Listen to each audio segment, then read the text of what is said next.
Hello student, welcome to AP classes. तो आज हम अपनी लॉजिकल रीजनिंग का एक बड़ा ही इंपॉर्टेंट टॉपिक स्टार्ट करने वाले हैं, जो कि है आपका कोडिंग डिकोडिंग। कोडिंग डिकोडिंग एक ऐसा चैप्टर है जो आपको हर एग्जाम में देखने को मिलेगा। इससे आपको कम से कम 2 क्वेश्चन तो आते ही आते हैं, 2 से ज़्यादा भी आ सकते हैं। तो ये एक रीजनिंग का बड़ा ही इंपॉर्टेंट टॉपिक है। तो अगर हमें लॉजिकल रीजनिंग वाला सेक्शन आ रहा है तो वहाँ पे आपको कोडिंग डिकोडिंग के क्वेश्चन देखने को मिलेंगे ही मिलेंगे। तो इस पॉइंट ऑफ व्यू से ये काफ़ी इंपॉर्टेंट चैप्टर बन जाता है। और अगर आपको इसके बेसिक पता हो, इसके कंसेप्ट पता हो, तो आप इन तरह के क्वेश्चनों को बड़ी ही आसानी से सॉल्व कर सकते हैं। तो आज हम इस लेक्चर में उन्हीं सभी चीज़ों के बारे में बात करेंगे। ये चैप्टर को मैंने 2-3 पार्ट में बांटा है। आज हम इसका सिर्फ बेसिक पार्ट कर रहे हैं और वो इम्पॉर्टेंट पार्ट कर रहे हैं जो मोस्ट ऑफ एग्जाम में पूछा जाता है। ठीक है, तो चलिए स्टार्ट करते हैं अपना चैप्टर कोडिंग डिकोडिंग।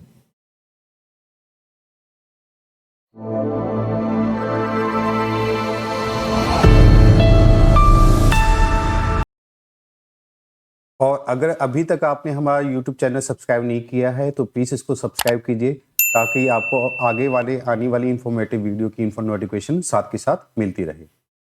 तो कोडिंग डिकोडिंग का चैप्टर करने से पहले आपको अल्फ़ाबेट की पोजीशन बहुत ज़्यादा क्लियर होनी चाहिए, मतलब कि आपको पता होना चाहिए कि भी किस अल्फ़ाबेट की कौन सी पोजीशन है। तो उसके लिए आप 2 चीज़ें यूज़ कर सकते हो, या तो आप इजोटी का यूज़ कर सकते हो, या आप सिंपली जिस तरह से यहाँ मैंने लिखा हुआ है उस तरह से आप अपनी सभी अल्फ़ाबेट को लिख सकते हो।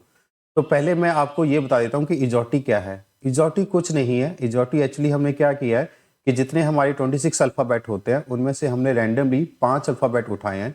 बट वो 5 अल्फ़ाबेट इस तरह से उठाए हैं कि भी उनकी पोजीशन क्या आ रही है, 5, 10, 15, 20 और 25। तो इस तरह से हमने ये उठाए हैं। अब इसका फ़ायदा क्या होता है? इसका फ़ायदा ये होता है कि आपको ये चीज़ें याद करनी आसान होती हैं कि 5, 10, 15, 20, 25 ये याद होगी और ये पता लग गया कि ये इजोटिक है। अब इसके रिस्पेक्ट में आप किसी दूसरे अल्फ़ाबेट की पोजीशन काफ़ी आसानी से पता कर सकते हो। जैसे सपोज़ करो मुझे पता करना है कि भी एक्स का क्या होता है, तो मैं देखूँगा कि भी एक्स किसके पास आस पाता है, तो वाई के आस-पास आप तो आता है, तो वाई का अगर 25 है तो एक्स का कितना हो जाएगा? वो हो जाएगा आपका 24। सपोज़ करो मुझे आर का पता करना है, तो मैं देखूँगा आर किसके पास आता है? आर-एस-टी। तो टी का अगर 20 है तो आर का कितना हो जाएगा? 18 हो जाएगा। सपोज़ करो मुझे पता करना है आई का। आई किसके पास आता है? वो जे के पास। तो जे का अगर 10 है तो आई का कितना हो जाएगा? 9 हो जाएगा। ऐसे ही सपोज़ करो मुझे पता करना है एच का। तो एच इसके पास आता है एच-आई-जे। तो जे का अगर 10 है तो एच का कितना हो जाएगा? 8 हो जाएगा। तो इसी तरह से आप इजोटी का यूज़ करके किसी भी अल्फ़ाबेट की पोजीशन बड़ी ही आसानी से पता कर सकते हो। ये थोड़ा आपको प्रैक्टिस करनी पड़ेगी, पर आपको हो जाएगी। अगर मान लीजिए किसी बच्चे को इजोटी का यूज़ करने में भी दिक्कत आ रही है, तो उसको कुछ नहीं करना, सिंपली जो ये मैंने नीचे इस तरह से लिखी हुई हैं, इस तरह से जो भी आपको आंसर शीट या रफ शीट मिलेगी, वहाँ पे आपको इस तरह से अपने अल्फ़ाबेट लिख लेने हैं। वहाँ पे कोई भी इश्यू नहीं करेगा। कोई भी एग्ज़ाम में एग्ज़ामिनर आपको यही नहीं कहेगा कि आपने ऐसा क्यों लिखा हुआ, आप इसको लिख सकते हो, ठीक है? तो आपको क्या करना है, जो भी आपको रफ शीट दी जाएगी उस वहाँ पे जाकर आपको इस तरह से लिख लेने हैं। अब यहाँ पे इसको एक बार देख लीजिए मैंने क्या किया है। टोटल 26 अल्फ़ाबेट होते हैं, तो उसको मैंने 13 के 2 पार्ट में बाँटा है। पहले मैंने ए से लेके एम तक लिखा है, फिर उसी के नीचे मैंने एन से स्टार्ट करके जेड तक गया हूँ। तो मतलब कि आपको भी इसी तरह से करना है और इनके ऊपर इनकी पोज़ीशनें लिख लेनी है, ठीक है? तो अगर आप इजोटी का यूज़ नहीं कर सकते, अगर आपको अल्फ़ाबेट की पोज़ीशन याद नहीं हो रही, तो आपको कुछ नहीं करना, सिंपली इस टेबल को इस तरह से अपने वहाँ पे रफ शीट पे लिख लेना है, ठीक है? तो आज हम करने वाले हैं अल्फ़ाबेट कोडिंग। अब अल्फ़ाबेट कोडिंग काफ़ी इंपॉर्टेंट टाइप है। इसमें सब मोस्ट ऑफ क्वेश्चन पूछे जाते हैं। अब हम पहले इसका इंट्रोडक्शन देख लेते हैं, इसके क्या बेसिक है वो देख लेते हैं। जब भी आपको अल्फ़ाबेट कोडिंग का क्वेश्चन आएगा, वो 2 तरह से पूछा जा सकता है। वो या तो पूछा जाएगा आपको सेम कोड के टाइप से, या फिर वो पूछा जाएगा आपको पैटर्न के बेस पे। अब दोनों में क्या डिफरेंस है वो हम देख लेते हैं, क्योंकि आपको इन दोनों में डिफरेंस पता होना चाहिए। अगर मान लीजिए आपको सेम कोड वाला टाइप वाला क्वेश्चन पूछा जाता है, तो उसका फॉर्मेट क्या होगा कि आपको सपोज कीजिए आपको इस तरह से दे देगा, एक वर्ड दे देगा, उसका कोई कोड दे देगा, एक और वर्ड ऐसे दे देगा आपको, नॉट।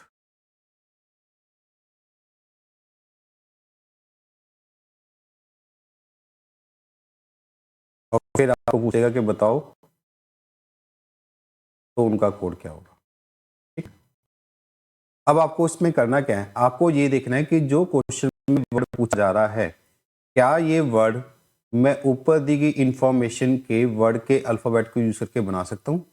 कि मतलब कि यहाँ पे जितने भी अल्फ़ाबेट यूज़ किए गए हैं, क्या ये ऊपर भी यूज़ किए गए हैं? अगर ये सारे के सारे ऊपर यूज़ किए गए होंगे, तो ये किस कैटेगरी में आएगा? ये आएगा आपका सेम कोड वाली कैटेगरी में। अगर ये सेम कोड वाली कैटेगरी में आएगा तो आपको सिंपली कुछ नहीं करना, जो वर्ड के कोड उसने यहाँ पे यूज़ किए गए होंगे वही सेम कोड आपको यहाँ पे यूज़ कर लेने हैं। कैसे? जैसे ये देखो यहाँ पे TONE है, तो यहाँ पे देखो T भी है, O भी है, N भी है और यहाँ पे E भी है, तो सारे के सारे अल्फ़ाबेट सेम वही हैं। तो अगर सारे अल्फ़ाबेट सेम है तो कोड भी हम उसी हिसाब से यूज़ कर देंगे, यानी कि T का कोड क्या लिख दूंगा मैं यहाँ पर Q, O का यू क्या लिख दूंगा H, N क्या क्या लिख दूंगा मैं I और ई का क्या लिख दूंगा जी। ठीक है, तो यानी कि अगर आपका क्वेश्चन वाला वर्ड ऊपर दिए गए वर्ड के अल्फाबेट को यूज करके बनाया जा सकता होगा तो वो किस कैटेगरी में जाएगा? सेम कोड वाले में। ठीक है, अब पैटर्न वाले की क्या पहचान है? सेम इसी तरह से लिख देता हूं,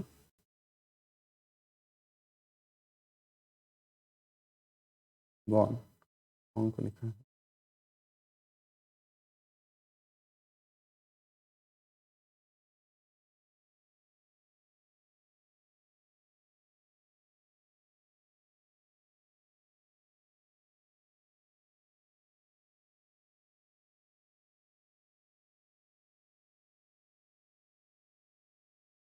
इस तरह से पूछ लिया।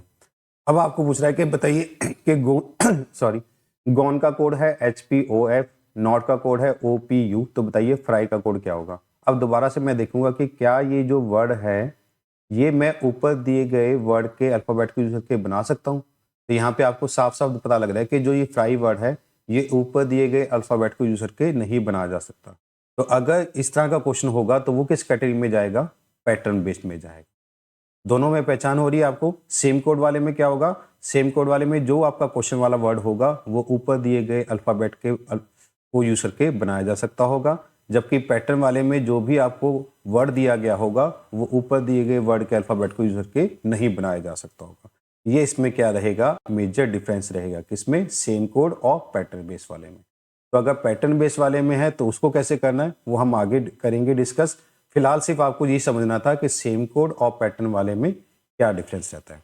तो अगर आपको यहाँ पे देखने से भी पता लग रहा है कि भी सेम कोड वाले में कोई ज़्यादा प्रैक्टिस करने की जरूरत नहीं है, क्योंकि वहाँ पे तो सिंपली हमें ये देखना है कि क्या मेरा वर्ड ऊपर वाले से बन रहा है। अगर ऊपर वाले से बन रहा होगा तो सेम मैं वही कोड क्या कर लूँगा? यूज़ कर लूँगा।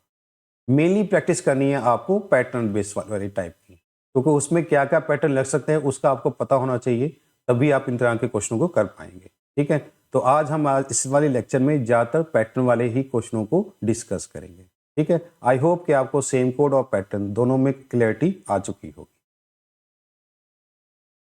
अब जब हम पैटर्न की बात करते हैं तो अल्फ़ाबेट कोडिंग में कौन से पैटर्न हो सकते हैं? वो होते हैं आपके forward, backward, opposite, position change, with respect to और मिडल और सेंटर। ये मेनली आपके 6 पैटर्न हैं जिससे ज़्यादातर क्वेश्चन पूछे जाते हैं, तो हम इन्हीं पैटर्न को वन बाय वन डिस्कस करेंगे। तो सबसे पहले लिया है हमने अपना पैटर्न फॉरवर्ड। अब इस तरह में किस तरह से करना है आपको? देखिए यहाँ पे हमने क्वेश्चन लिया है, आपको कह रहा है कि in a certain language Madras is coded as NBESBT। तो बताइए बॉम्बे का कोड क्या होगा? तो देखिए आपको क्या करना है, आपको सबसे पहले इस तरह से लिख लेना है। ये अभी स्टार्टिंग में आपको समझने के लिए और प्रैक्टिस के लिए इस तरह से करना पड़ेगा, पर जैसे जैसे आपकी प्रैक्टिस होती जाएगी आप इनको वर्बली करना स्टार्ट कर दोगे। पर अभी स्टार्टिंग में आप इस तरह से इनको कर सकते हो। उसने देखो मद्रास को क्या लिखा है, मद्रास को लिखा है उसने NBESBT। ठीक है, तो अब जैसे मैंने कहा था कि या तो आपको अल्फाबेट की पोजीशन याद होनी चाहिए, नहीं याद हो सकती तो आपको इस तरह से टेबल का यूज करना होगा। तो अब आपको करना क्या है, अब आपको देखना है कि भी M को क्या लिखा है यहाँ पे N। तो पहले हम लिख लेते हैं M की पोजीशन कितनी है, इसकी पोजीशन है 13 और N की कितनी है 14। फिर A की कितनी है 1, B की कितनी है 2, D की कितनी है 4, E की कितनी है 5, R की कितनी है 18, तो S की कितनी है 19। अगेन A की कितनी है 1, तो B की कितनी है 2 और S की कितनी है आपकी 19 और T की कितनी है 20। अभी स्टार्टिंग में आप इस तरह से लिख सकते हो, बट वरना आप जब की प्रैक्टिस हो जाएगी, आपकी कमांड हो जाएगी, तो आप सिंपली इस टेबल को देख के आप इसी को ऑब्जर्व कर सकते हो। तो अगर आप देखो यहाँ पे 13 को क्या लिखा है 14, यानी कि इसमें क्या किया गया है +1 किया गया है। सिमिलरली 1 को क्या लिखा है 2, तो यहाँ पे भी क्या किया गया है +1। 4 को क्या लिखा हुआ है 5, तो इसमें भी क्या किया गया है +1। 18 को लिखा है 19, तो इसमें भी क्या किया गया है +1। 1 को 2 +1 और 19 को 20 +1। तो यानी कि उसने क्या किया, सबसे पहले तो उसने यहां से कोड लिखना स्टार्ट किया, मतलब कि आगे से। तो यानी कि पहले M का लिखा है, A का लिखा है, फिर D का लिखा है, फिर R का, फिर A का, S का। अगर इस तरह से वो करता है तो वो किस कैटेगरी में जाते हैं, वो जाते हैं फॉरवर्ड पैटर्न वाली कैटेगरी में। और फॉरवर्ड पैटर्न में भी उसने क्या किया है, सभी में +1 किया है। तो मैं क्या करूंगा, बॉम्बे का जब कोड लिखूंगा तो उसमें भी मैं सेम चीज कर लूंगा। अब मुझे दोबारा से इनकी पोजीशन लिखने की जरूरत नहीं है, मुझे पता लग चुका है कि उसने क्या किया, सभी अल्फाबेट की +1 करके लिखा है। तो मैं बी का कोड क्या लिख दूंगा C, O का क्या लिख दूंगा P, M का लिख दूंगा N, B का लिख दूंगा C, A का लिख दूंगा B और Y का लिख दूंगा मैं अपना Z। तो मेरा कोड आ जाएगा CPN CBZ। और ये मेरा कौन सा ऑप्शन बन रहा है, वो ऑप्शन बन रहा है ऑप्शन नंबर B। तो मेरा आंसर आ जाएगा इस तरह से। ठीक है, तो इस तरह से आपको करना है।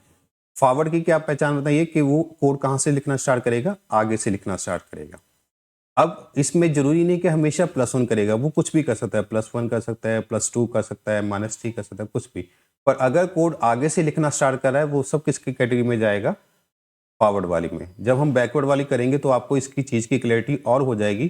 पर अभी फिलहाल याद रख लीजिए कि अगर कोड कहाँ से स्टार्ट कर रहा है, वो आगे से लिखना स्टार्ट कर रहा है, तो वो किस में जाएगा, फॉरवर्ड वाली कैटेगरी में। एक क्वेश्चन हमने और लिया है यहाँ पे, देखिए यहाँ पे लिखा है ट्रिपल का कोड लिखा है SQHOOKD। अब हम यहीं पे लिख देते हैं। तो देखो T का कोड क्या होता है आपका 20, R का कितना होता है 18, I का कितना होता है 9, P का कितना होता है 16, इसका भी 16, L का कितना हो जाएगा आपका 12 और E का हो जाएगा कितना 5। अब यहाँ पे इसका लिख देते हैं, S का कितना कोड होगा 19, Q का कितना हो जाएगा 17, H का हो जाएगा आपका 8, O का 15, अगेन O का 15 और D का 4। अब यहाँ पे देखो क्या किया है कि 20 को लिखा है उसने 90, यानी कि यहाँ पे क्या किया है -1। 18 को लिखा है 17, यहाँ पे भी क्या किया है -1। फिर उसने 9 को लिखा है 8, यहाँ पे भी किया गया है -1। फिर 16 को 15 -1, अगेन 16 को 15 -1, 5 को 4 -1।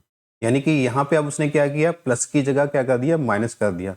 पर इसमें भी उसने क्या किया है, पहले T का कोड लिखा है, फिर R का लिखा है, फिर I का, फिर P का, फिर अगेन P का, फिर L का एंड E का। तो यहाँ भी उसने कहाँ से बनाना शुरू किया, आगे से बनाना शुरू किया। तो यानी कि ये भी किस कैटेगरी में जाएगा, फॉरवर्ड वाली में जाएगा। यानी कि प्लस करे माइनस करे उससे कोई फर्क नहीं पड़ता, पर अगर वो स्टार्टिंग से बनाना शुरू कर रहा है तो वो किस कैटेगरी में जा रहे हैं, आपके फॉरवर्ड वाले पैटर्न में। तो अब हमें पता लग, ठीक है, तो अब हमें पैटर्न पता लग चुका है। तो हम यही चीज इसमें अपने क्वेश्चन में लगा देंगे। तो डी का देखो आ जाएगा -1 करके सी, आई का क्या आ जाएगा, आई का आ जाएगा आपका एच, एस का क्या आ जाएगा -1 करके आर, पी का क्या आ जाएगा -1 करके ओ का -1 करके एन, एस का -1 करके आर और ई का -1 करके डी। तो अब मेरे पास आंसर क्या आया, CHRONRD। तो ये मेरा कौन सा ऑप्शन बन रहा है, ये मेरा ऑप्शन बन रहा है ऑप्शन नंबर ए। तो मेरा आंसर आ जाएगा इस तरह से। तो आई होप कि आपको फॉरवर्ड पैटर्न की क्लैरिटी होगी कि भी इसमें क्या होता है कि इसमें आगे से बनाना शुरू करता है, +1 भी कर सकता है, माइनस भी कर सकता है, वो आपको देखना पड़ेगा। देखने के लिए मैंने आपको इजॉर्टी और टेबल दोनों का यूज आप कर सकते हैं। ठीक है, अब इसकी क्लैरिटी फॉरवर्ड बैकवर्ड वाले से आपको और हो जाएगी। तो यहाँ पर हम बैकवर्ड वाला पैटर्न देखते हैं। अब इसमें हमने अगेन क्वेश्चन लिए हैं, अब इसको हम देखते हैं भी कैसे करना है। तो यहाँ पे हमें क्वेश्चन लिया गया है कि मंकी का कोड लिखा है XDJMNL। तो पूछ रहा है कि बताइए टाइगर का कोड क्या होगा। तो देखिए मंकी को हम पहले लिख लेते हैं,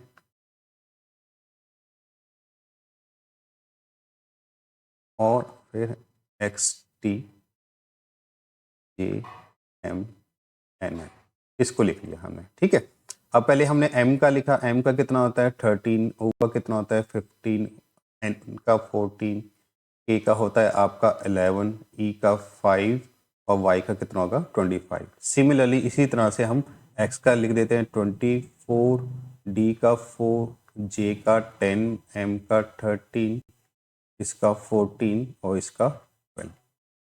तो अगर देखो, अगर आप बैकवर्ड वाला लगाओगे तो देखो 13 से 24, अब 13 से 24 यहाँ तो क्या कर दिया प्लस 11 कर दिया, और यहाँ पे 15 से 4 यहाँ पे क्या कर दिया -11 कर दिया, फिर 14 से 10 यहाँ पे क्या कर दिया -4 कर दिया, यहाँ पे 11 से 13 यहाँ पे +2 कर दिया, 5 से 14 यहाँ पे +9, 25 से 12 यहाँ पे माइनस कुछ और कर दिया।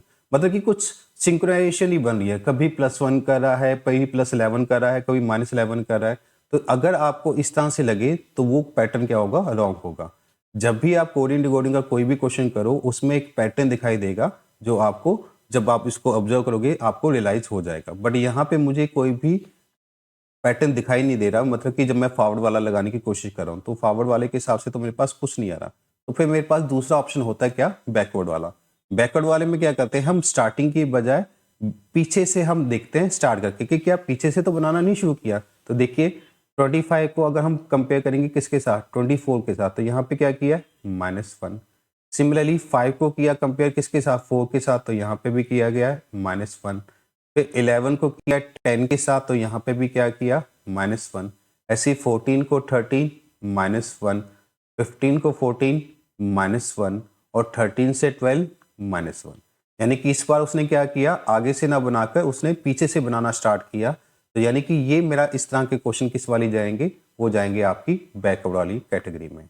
आई होप कि अब आपको फॉरवर्ड और बैकवर्ड की क्लियरिटी आ चुकी होगी। फॉरवर्ड में क्या होता है, वो आगे से लिखना स्टार्ट करता है, पर बैकवर्ड वाले में वो पीछे से कोड लिखना स्टार्ट करता है। तो अब मुझे अपना पैटर्न पता लग चुका है, तो मैं अपना आंसर भी लिख लेता हूँ। तो उसने क्या पूछा था, टाइगर का पूछा था। तो देखो अगर आर से बनाना शुरू करूंगा तो आर के हिसाब से एक पीछे जाऊंगा, तो यानी क्या आएगा, पहले क्यू, फिर ई का एक -1 किया तो डी, फिर जी का -1 किया तो फिर एफ, आई का -1 किया तो एच, और टी का -1 किया तो एस। तो आंसर मेरा पर क्या आया, Q D F H S. तो ये मेरा कौन सा ऑप्शन है, ये ऑप्शन नंबर मेरा ए। तो इस तरह से आ जाए। ठीक है, एक और क्वेश्चन ले लेते हैं। यहाँ पे कह रहा है कि कंप्यूटर का कोड है RFU VQNPC और पूछ रहा है कि बताओ मेडिसिन का कोड क्या होगा। तो अगेन हम देख लेते हैं कि सी का कोड और पोजीशन क्या होती है, 3, O की 15, M की 13, P की 16, U की 21, T की 20, E की 5 और R की 18। अभी आपको हर बार लिखने की जरूरत नहीं है, पर अभी स्टार्टिंग में हम लिख रहे हैं, पर आगे तो आप सीधा इस टेबल से कंपेयर करके कर सकते हो। आर की कितनी है 18, एफ की कितनी है आपकी 6, यू की कितनी है 21, वी की कितनी है 22, यू की 17, इसकी 14, इसकी 16 और इसकी 3।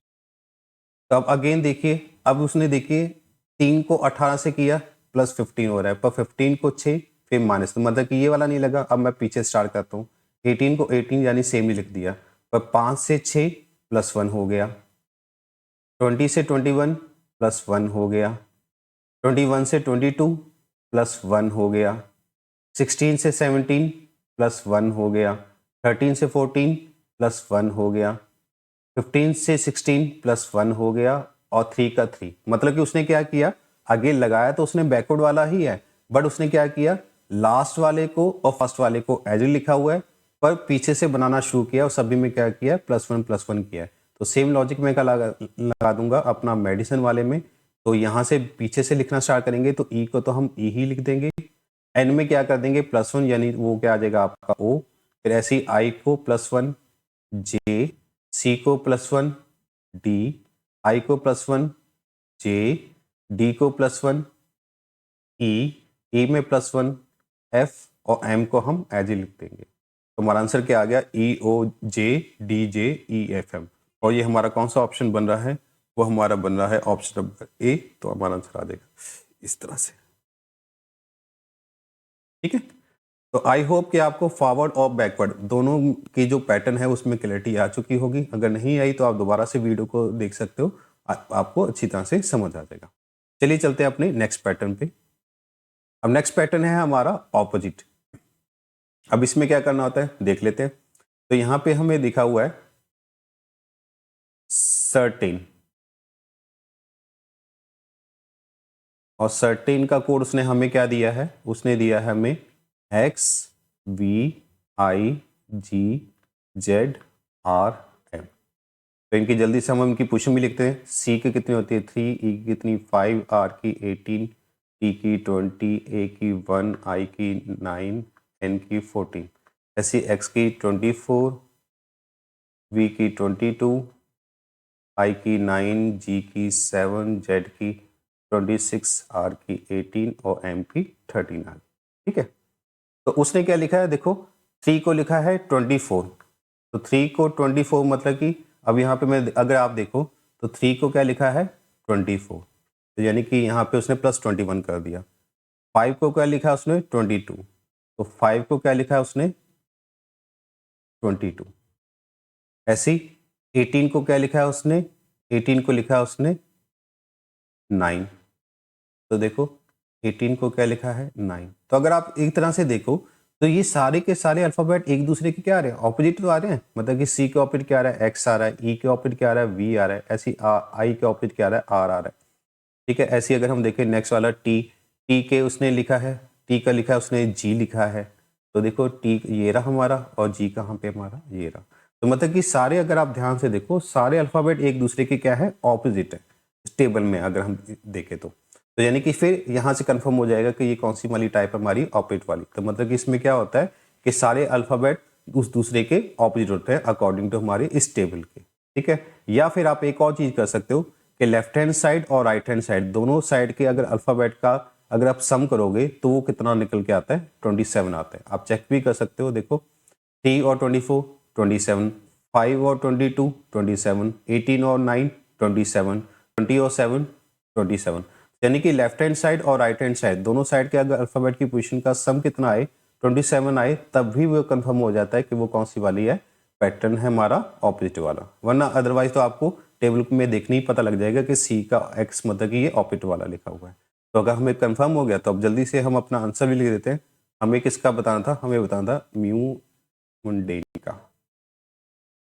ठीक है, पर आपको एक बार पूरे अल्फाबेट को चेक करना है, पूरे वर्ड को चेक करना है, जल्दबाजी नहीं करनी है। आप कंफर्म करने की क्या पूरे वर्ड में लगा हुआ है तभी आपको अपना आंसर निकालना है। तो इसमें हमें पता लग गया कि ऑपोजिट वाला है, तो देखिए एम के ऑपोजिट यहाँ पे क्या है एन, तो यहाँ पे मैं क्या लिख दूंगा एन। यू के ऑपोजिट क्या है आपका एफ, तो यहाँ पे मेरा में आ जाएगा एफ आ जाएगा। फिर एन के ऑपोजिट में अगेन क्या है मेरा एम, तो यहाँ पे मेरा एम आ जाएगा। डी के ऑपोजिट मेरा क्या है डब्ल्यू, तो यहाँ पे मेरा डब्ल्यू आ जाएगा। ए के ऑपोजिट में क्या है जेड, तो यहाँ पे जेड आ जाएगा। ऐसी एन के दोबारा से क्या है ऑपोजिट एम, और ई के में ऑपोजिट में क्या है आपका वी। तो यानी कि मेरा आंसर जो आ गया वो क्या आ गया N F M W Z M V. तो देखिए हम चेक कर लेते हैं ये कौन सा वाला ऑप्शन है, ये आपका बी ऑप्शन। तो हमारा आंसर क्या आ जाएगा आपका बी ऑप्शन। तो ऑपोजिट वाले में क्या होता है कि सारे के सारे अल्फाबेट एक दूसरे के ऑपोजिट होते हैं हमारे जो टेबल लिखा हुआ है। या फिर हम ये कह सकते हैं कि इनके लेफ्ट हैंड साइड और राइट हैंड साइड दोनों साइड में इनके जो अल्फाबेट की पोजीशन का सम होता है वो कितना होता है आपका 27। ठीक है, एक और क्वेश्चन ले लेते हैं। अभी इसको हम सीधा टेबल से सॉल्व करते हैं। देखो टेबल को लिखा है जी जेड वाई ओ वी, तो हम चेक करेंगे। देखो टी को लिखा है जी, तो टी को जी इसके ऑपोजिट है। ए को लिखा है जेड, ये इसके ऑपोजिट है। बी को लिखा है वाई, ये इसके ऑपोजिट है। एल को लिखा है आपका क्या ओ, तो एल के ऑपोजिट क्या है आपका ओ है। और ई के ऑपोजिट क्या लिखा है आपका वी, तो देखो ई के ऑपोजिट क्या है आपका वी है। तो यहाँ से भी आपको देखने भी पता लग गया कि ये मेरा ऑपोजिट वाला पैटर्न है। तो उसी तरह से मुझे जूस का निकाल दूंगा। तो देखो जूस का जे का ऑपोजिट क्या है आपका क्यू, यू के ऑपोजिट क्या है आपका एफ, आई के ऑपोजिट क्या है आपका आर, सी के ऑपोजिट क्या है आपका एक्स, और ई के ऑपोजिट क्या है आपका वी। तो यानी कि जो मेरा आंसर आएगा वो क्या आएगा Q F R X V. और वो कौन सा ऑप्शन में निकल के आ रहा है मेरा ऑप्शन नंबर बी। तो इस तरह से ये मेरा आंसर आ जाएगा। आई होप कि आपको थर्ड और जो ऑपोजिट वाला पैटर्न है वो क्लियर आ चुका होगा कि इसमें अल्फ़ाबेट क्या होते हैं, एक दूसरे के ऑपोजिट होते हैं। नेक्स्ट पैटर्न है आपका पोजीशन चेंज। अब पोजीशन चेंज में आपको क्या करना होता है, तो देखिए हमें क्वेश्चन लिया है कि आपको कह रहा है कि according to a military code system is SYSMET और नियर इज AENREA। तो आपको बताना है कि बताओ फ्रैक्शन का कोड क्या होगा। अब देखो पोजीशन चेंज वाले में क्या करना होता है, आपको देखो यहाँ पे देखो, अगर लिखते हैं कि सिस्टम को लिखा उसने SYSMET, तो अगर आप ध्यान से देखो तो राइट हैंड साइड में जितने भी अल्फ़ाबेट हैं वो लेफ्ट हैंड साइड के अल्फ़ाबेट के साथ क्या करें, मैच करें। तो देखो इस सिस्टम में जितने भी अल्फ़ाबेट हैं सारे के सारे अल्फ़ाबेट यहाँ पे भी लिखे हुए हैं।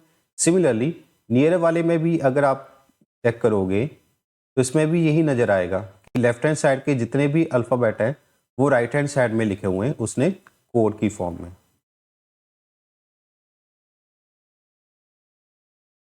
तो अगर आपके लेफ्ट हैंड साइड के अल्फ़ाबेट राइट हैंड के साइड के अल्फ़ाबेट के साथ एग्जैक्ट मैच कर जाएं तो हम कहेंगे कि वो कौन सी वाली टाइप है, पोजीशन चेंज। सिमिलर देखो नियर वाले में भी आपका देखो जितने यहाँ इस साइड में जितने भी अल्फ़ाबेट हैं सारे के सारे यहाँ पे लिखे हुए हैं, तो यहाँ से आपको कंफर्म होता है कि ये कौन से आपके पोजीशन चेंज। पर अगर आपका एक भी अल्फ़ाबेट मिसमैच हुआ तो वो पोजीशन चेंज में नहीं आएगा। पोजीशन चेंज में वो तभी आएगा अगर आपके एग्जैक्टली जितने भी अल्फ़ाबेट यहाँ पे लिखे होंगे सारे के सारे अल्फ़ाबेट यहाँ पे लिखे हों, बस उनकी क्या की हो, पोजीशन चेंज की गई हो। तो पोजीशन चेंज की है तो हम देख लेते हैं कि पोजीशन उसने किस तरह से चेंज की है। तो यहाँ पे लिखा है 1 2 3 4 5 6 7, ठीक है। डबल वाले का अगर कंफ्यूजन आ रहा है तो वो यहाँ से क्लियर हो जाएगा। यहाँ पे अगर सपोज करो यहाँ पे अभी हम लिख लेते हैं 1 और 3, कोई भी वाला आ सकता है, ठीक है। 2 को हमने 2 लिख दिया और 3 को हमने 1 और 3 दोनों वाला। और जब हम m की बात करें तो यहाँ पे 7, ये क्या है 6, ये क्या है 5। तो यहाँ से कंफर्म हो रहा है कि ये उसने क्या किया, जो पहले हाफ था उसको उसने रिवर्स करके लिखा है और जो सेकंड हाफ है उसको भी रिवर्स करके लिखा है। इसको हम चेक कर लेते हैं अपने इस वाले में भी। तो यहाँ पे पोजीशन लिखते हैं 1 2 3 4 5 6। तो यहाँ पे भी उसने क्या किया है, देखो ए की पोजीशन क्या है 3, ई की क्या है 2, एन की क्या है 1। यहाँ पे भी वही लिखा है 6 5 4। तो यानी कि उसने क्या किया है, जो आपके वर्ड था उसको दो पार्ट में डिवाइड कर दिया। पहले हाफ को उसने रिवर्स करके लिख दिया, सेकेंड हाफ को रिवर्स करके लिख दिया। सिमिलरली इसमें भी उसने पहले हाफ को रिवर्स किया, सेकेंड हाफ को रिवर्स किया। तो यही लॉजिक मैं क्या लगा दूंगा, अपनी फ्रैक्शन वाले में लगा दूंगा। तो फ्रैक्शन वाले में क्या कर दूंगा मैं, फ्रैक्शन का अगर लिखते हैं, अब यहाँ पे आपको एक चीज देखनी होगी कि यहाँ पे कितने थे, 6 थे, तो यहाँ पे कितने हैं आपके 8 हैं। तो 8 के हिसाब से यानी कि इस तरह से इसको हाफ करना पड़ेगा। तो यानी कि अगर इनकी पोजीशन लिखते हैं 1 2 3 4 5 6 7 8, आपको पता है कि उसने क्या किए, हाफ करके उनकी पोजीशन को रिवर्स करके लिखा है। तो यहाँ पे पहले क्या आएगा, सी आएगा, फिर ए आएगा, फिर आर आएगा और फिर आएगा एफ आएगा। ऐसे ही यहाँ पे पहले एन आएगा, फिर ओ आएगा, फिर आई आएगा, फिर टी आएगा। तो यानी कि मेरा आंसर क्या रहा है, CARFNOIT। तो देख लीजिए ये कौन सा वाला आपका ऑप्शन बन रहा है, ये बन रहा है आपका ई ऑप्शन। यानी कि यहाँ पे आपका आंसर क्या आ जाएगा, CRFNOIT। ठीक है। क्या आप बोला हमने पोजीशन चेंज में कि आपके लेफ्ट हैंड साइड और राइट हैंड साइड दोनों साइड में जो आपके अल्फाबेट हैं वो क्या होने चाहिए, बिल्कुल सेम होने चाहिए। चलिए एक क्वेश्चन और देख लेते हैं। यहाँ पे उसने लिखा है इंस्टीट्यूशन और उसको लिखा है उसने ये NOITUTITSNI। तो इसको अगर हम देख लेते हैं कि दोनों साइड में अगर हम चेक करें कि हमारी पोजीशन हमें क्या लग रही है, सारे के सारे अल्फाबेट क्या लग रहे हैं, सेम लग रहे हैं। तो हम क्या करेंगे, इनकी पोजीशन लिख लेंगे। तो 1 2 3 4 5 6 7 8 9 10 और 11। अब इसमें से अगर हम देख लेते हैं कि भी n, अब आपको कंफ्यूजन होगी कि सर ये n कौन से वाला है। कोई बात नहीं है, आप इसको अभी देख लेते हैं। o को n को छोड़ दो, सपोज करो o का कितना है यहाँ पे 10, फिर i का कितना है 9, ठीक है। फिर t का कितना है आपका 8, u का कितना है 7, फिर t का कितना है 6, ये 5, ये 4, फिर 3, फिर 2 1। यानी कि उससे कुछ नहीं किया, पूरे के पूरे वर्ड को रिवर्स करके लिख दिया। तो सेम चीज मैं क्या कर दूंगा, परफेक्शन वाले में कर दूंगा। तो यहाँ पे मेरा क्या आ जाएगा, NOIT NOITCEFREP।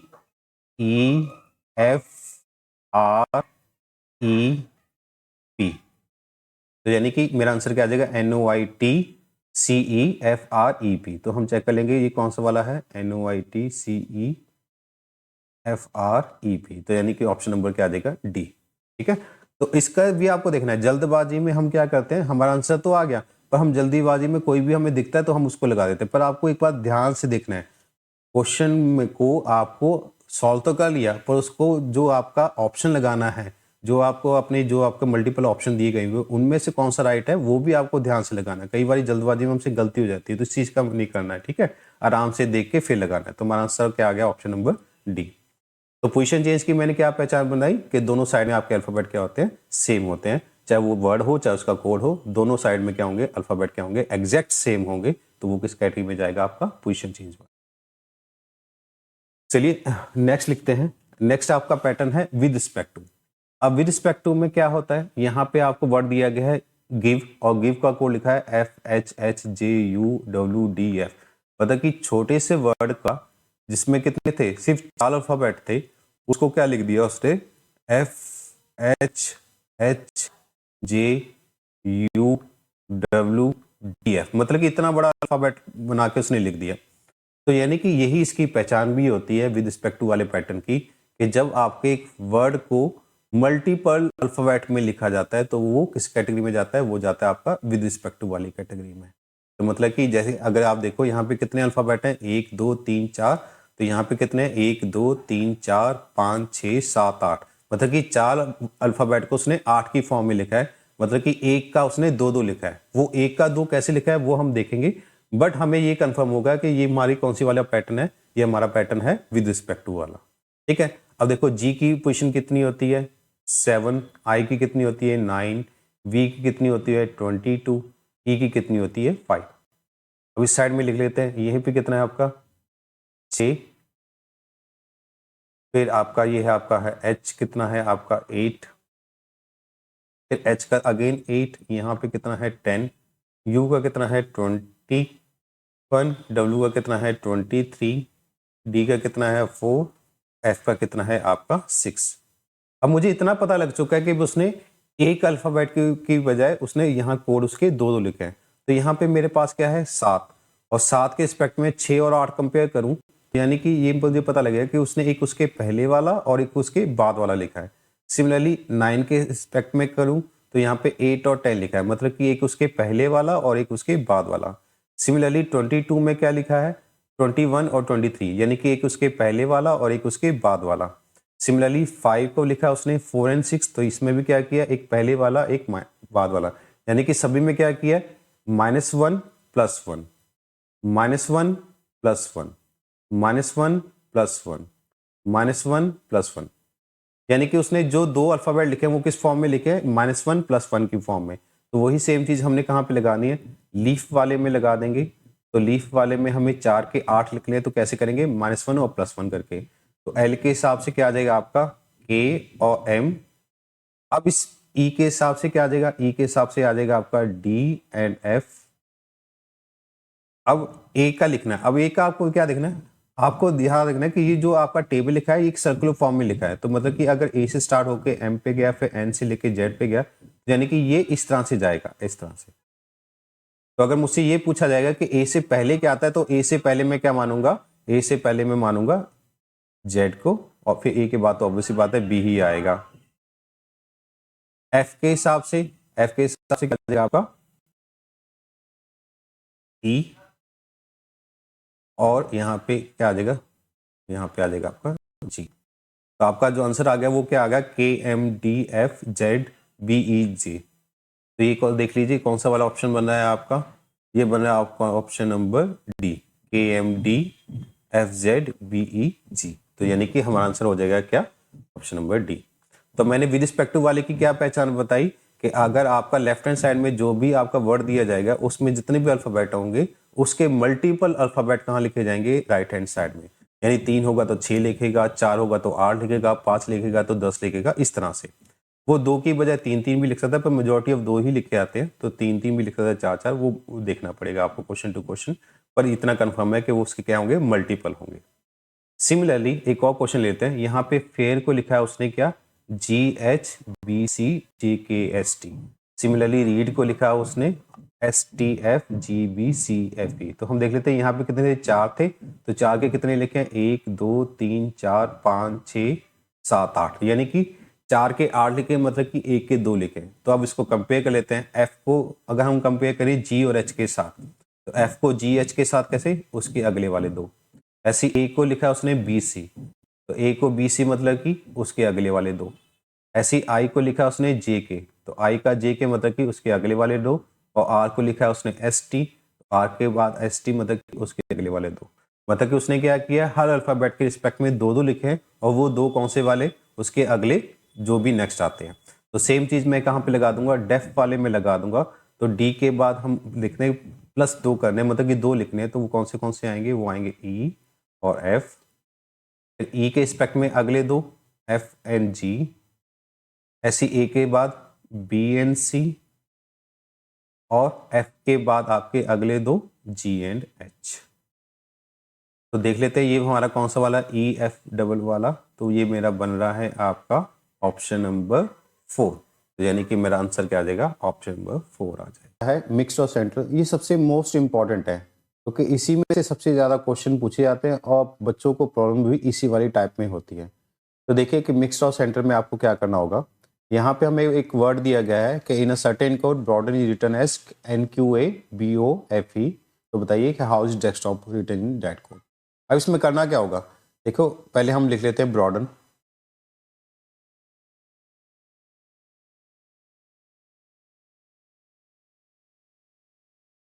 और इसका कोड हमें दिया गया है क्या, NQBO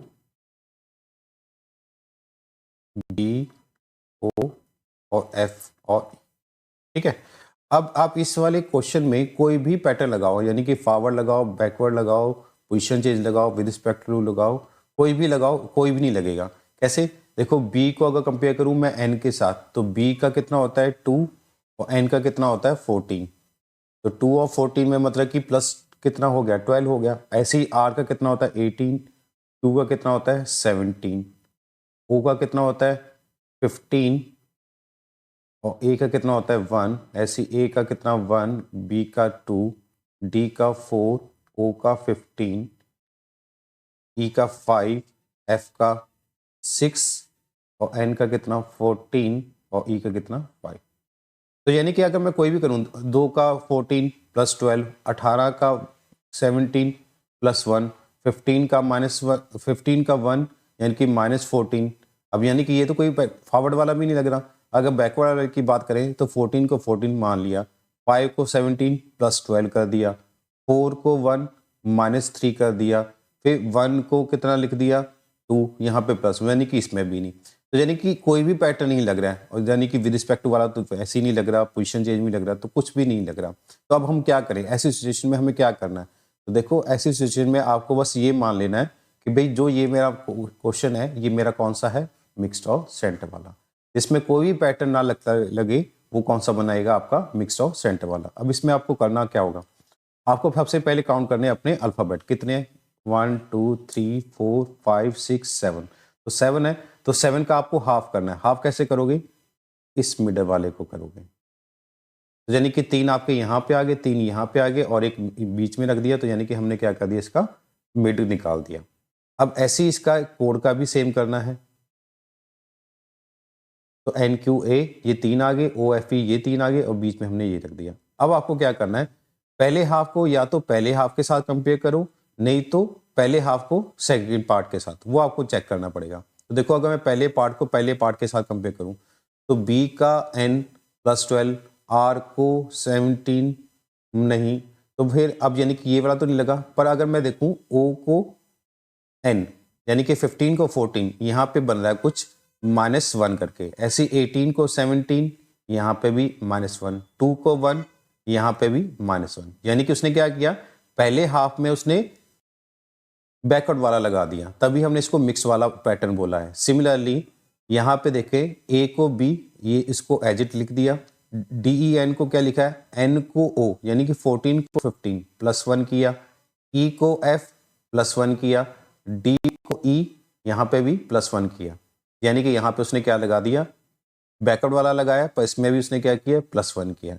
यानी कि पहले हाफ में बैकवर्ड लगाया -1 करके, सेकेंड हाफ में लगाया बैकवर्ड +1 करके, और मिडल वाले को एज इट लिख दिया। तो यही चीज मैं कहाँ पे लगा दूंगा, अपने क्वेश्चन में लगा दूंगा, जो कि है डेस्कटॉप। इसमें कितने हैं, 1 2 3 4 5 6 7, तो 7 के हिसाब से ये मिड निकाल दिया। पहले हाफ में बैकवर्ड विद -1, तो S का -1 करने के पे क्या आएगा, R, E का -1 करने पे क्या आएगा, D, D का -1 करने पे क्या आएगा, C। A को B लिखा था तो K को हम क्या लिख देंगे, L लिख देंगे। फिर सेकेंड हाफ में बैकवर्ड विद +1, तो P का +1 करने पे Q, O का +1 करने पे P, और T का +1 करने पे U। यानी कि जो मेरा आंसर आया वो क्या आया, RDCLQPU। और ये मेरा कौन सा वाला ऑप्शन बन रहा है, ये बन रहा है मेरा ऑप्शन नंबर 1। तो आंसर आ जाएगा मेरा इस तरह से। ठीक है, थोड़ा सा आपको ध्यान से करना है कि भाई पहले तो आपको ये चेक करना है कि कोई भी पैटर्न लग रहा है। अगर कोई भी पैटर्न नहीं लग रहा तो मतलब कि फिर मैं क्या लगाऊंगा, मिक्स्ड और सेंट्रल। मिक्स्ड और सेंट्रल में क्या करूंगा, जितने भी टोटल वर्ड होंगे उनको पहले हाफ कर दूंगा, फिर मैं देखूंगा कि उसने कौन सा वाला पैटर्न को यूज किया है। सिमिलरली अब ऐसे अगर हम इस वाले क्वेश्चन में देखें, स्ट्रीम वाले में, तो उसमें क्या किया है, स्ट्रीम को अगर हम देखें, अगर इसको हम ऐसे ही देख लेते हैं, 1 2 3 4 5 6, 6 है तो 6 का हाफ कैसे कर देंगे, इस तरह से। तो इसके कोड को भी हम कर देंगे, डिवाइड कर देंगे 2 पार्ट में। अब पहले हाफ को पहले हाफ के साथ कंपेयर किया, तो S को Q यहाँ पे तो क्या आ रहा है, -2, पर T को S यहाँ पे -1, तो फॉरवर्ड वाला तो नहीं लगा। फिर बैकवर्ड वाला देखे तो R को Q -1, T को S -1, S को Q -1, यानी कि फर्स्ट हाफ में क्या किया उसने, बैकवर्ड वाला लगाया विद -1। ऐसे ही सेकेंड हाफ में देखें तो M को N यहाँ पे भी +1, A को B +1, E को F +1, यानी कि इसने क्या किया, सेकेंड हाफ में भी बैकवर्ड वाला लगाया बट विद +1 करके साथ। तो वही चीज मैं अपने बोरिंग वाले क्वेश्चन में लगा दूंगा। तो इसमें जो पहले वाला रहेगा, तो R में क्या करना है, -1, तो -1 करने पे क्या आएगा, Q, O पे -1 करने पे क्या आएगा, N, B पे -1 करने पे क्या आएगा आपका, A। सेकेंड हाफ में भी बैकवर्ड लगाना है बट विद इसमें +1 करना है, तो G में +1 किया तो क्या आया, H, N में +1 किया तो क्या आया, O, और I में +1 किया तो क्या आया, J। तो जो मेरा आंसर आया वो क्या आया, QNAHOJ। तो ये मेरा कौन सा वाला ऑप्शन है, दिस इज मेरा ऑप्शन नंबर 1। तो इस तरह से मेरा ये आ जाए। ठीक है, ये सबसे इंपॉर्टेंट टाइप है और सबसे इंपॉर्टेंट पैटर्न है। इसको आपको अच्छे से प्रैक्टिस करनी है ताकि आपको क्वेश्चन देखते ही पता लग जाए कि ये मेरा मिक्स्ड वाला या सेंटर वाला है। ठीक है, तो हमने जितने भी अल्फाबेट कोडिंग के जितने भी पैटर्न बेस्ड क्वेश्चन थे उन सभी को इस वाले लेक्चर में कवर किया है। आई होप कि आपको ये सब चीज़ें समझ आई हों। ठीक है, इनको आपको अच्छे से प्रैक्टिस करना है। जितनी ज़्यादा प्रैक्टिस करोगे उतनी ज़्यादा इन पे कमांड होगी, उतनी ज़्यादा आप क्वेश्चन को जल्दी सॉल्व कर पाओगे। ठीक है, अभी आपको पहली टाइप की अच्छी तरह से प्रैक्टिस करनी है। नेक्स्ट लेक्चर में मैं इसकी सेकंड टाइप लेके आऊँगा, इसमें हम और चीज़ों के बारे में देखेंगे। फिलहाल अभी आप इन्हीं पे फोकस कीजिए। ठीक है, तो चलिए हम मिलेंगे अपनी नेक्स्ट वीडियो में, तब तक अपना ख्याल रखिए। जय हिंद।